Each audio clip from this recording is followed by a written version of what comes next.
runtii waxaan saaxiibadeena Facebooka waxaan ku sugannahay xarunta madaxtooyada Soomaaliya ee villa Soomaaliya oo uu wax yar ka hor ku soo gabagaboobay shir jaraa'id oo uu qabtay wasiirka warfaafinta Soomaaliya.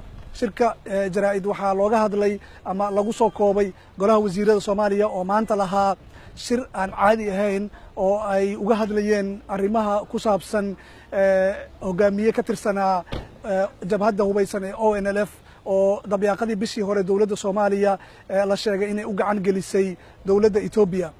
hogaamiyahaas oo qalbi dhagax lagu magacaabo waxa uu ahaa waxa ugu badan oo laga hadlayay siyaasadda Soomaaliya toddobaadkii la soo dhaafay iyo inta ugu badan Soomaalida gudaha iyo kuwa dibadda joogaba.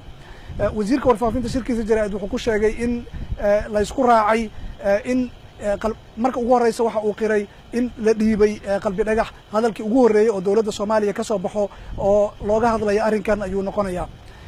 waxa uu ku sababeeyay in qalbi dhagax uu ka tirsanaa jabhad hubaysan oo ONLF la yiraahdo Ethiopia la dagaalanta isla markaana dawladda Soomaaliya ay ogaatay in gudaha Soomaaliya ay ka sameynayeen ama ay ka qorsheynayeen qarbudaad in ay ku kacaan. waxa uu soo hadal qaaday sidoo kale in labada dawladood heshiis ay gaareen sanadkii 2016 May oo xilligaas uu madaxweyne ahaa Xasan Sheekh Maxamuud ay uu sheegayay in ay isweydaarsan karaan dhanka ammaankan ay ka wada shaqeyn karaan. xilligaas waxa uu sheegay in ay saxiixeen heshiiska wasiirkii boostada xilligaas iyo Cabdikariin Xuseen Guuleed oo isna ahaa madaxweynaha dawlad goboleedkii Galmudug xilligeedii. waxaan isku dayi doonaa baahinadeena soo socda raadiyaha BBC-da laanta af Soomaaliga iyo telefishinka iyo baraheena bulshadaba in aynu la xiriirno mas'uuliyiintaas aynu banaanka soo dhigno cadeymaha iyo heshiisyadaasi waxa ay qorayeen. wasiirka warfaafinta hadalkiisii qayb ka mid ah aynu la socono. dood dheer kadib golaha wasiiradu waxay go'aamiyeen arrimahan. kow in siyaasadda dawladda federaalku ay tahay mid ku qotanta iskaashi dalalka geeska Afrika ah xoojinaysana nabad ku wada noolaanshaha mandaqadda xoojinta dhaqaalaha iskaashiga iyo amniga isla markaasna jamhuuriyadda federaalka Soomaaliya loo ogolayn in jabhado hubaysan ama kooxo argagixiso ah ay gabaad ka dhigtaan.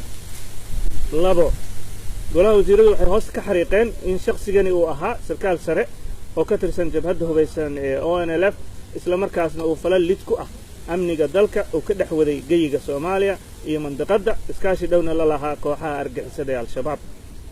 dawladda federaalka Soomaaliya waxa ay diyaar u tahay inay kaalin firfircoon ka ciyaarto wax walba oo ka qayb qaadanaya nabadeynta mandaqadda si waafaqsan dastuurka iyo shuruucda dalka. dawladda federaalka Soomaaliya waxay garowsan tahay doorka ciidamada wadamada dariska ah ee Djibouti, Kenya, Ethiopia, Burundi iyo Uganda ay si hagar la'aan ah uga garab dagaalamayaan ciidamada qaranka Soomaaliyeed si dalka loogu soo dabaalo xasilooni waarta. afar goluhu wuxuu mar kale hoos ka xariiqay heshiisyadii iskaashi ee dawladda federaalka Soomaaliya iyo dawladda federaalka Ethiopia ay kala saxiixdeen sida heshiiskii 7 Juun 2015 iyo heshiiskii 2 May 2016 oo tilmaamaya in dhan looga soo wada jeesto arrimaha amniga iyo nabad ku wada noolaanshaha mandaqadda. heshiisyadan waxay si cad u qeexayaan kood in cadowga labada dhinac ee Al-Shabaab iyo jabhadda ONLF ay khatar ku yihiin amniga labada dal meelna looga soo wada jeesto oo labada dal iska kaashadaan si wada jir ahna oo la dagaalamaan. 5 waxa reeban isla markaasna mamnuuca in jamhuuriyadda Soomaaliya gudaheeda ay kooxaha argagixisada iyo kooxaha hubaysanba ka dhigtaan gabaad ay dagaalada iyo colaadaha ka horinayaan oo ay kaga duulaan wadamada jaarka ah. 6 dawladda federaalka Soomaaliya waxa ay ka qaadi doontaa tallaabooyin cadcad oo sharciga waafaqsan cid kasta oo isku dayda inay jabhado hubaysan ka dhex abuurto dalka gudihiisa ama ay taageeraan kooxo argagixiso ah iyagoo maleegaya falal lid ku ah dalka gudihiisa ama iyo wadamada jaarka ah. 7 qodobka ugu dambeeya xukuumadda federaalka Soomaaliya waxay dib u eegis ku sameynaysaa heshiisyadii ay dawladdii hore gashay si qabyatir loogu sameeyo wixii daloolooyin ah ee ka jira haddii ay jiraan loona waafajiyo habraaca sharciga ee dalka. dhammaad aad iyo aad u mahadsantihiin.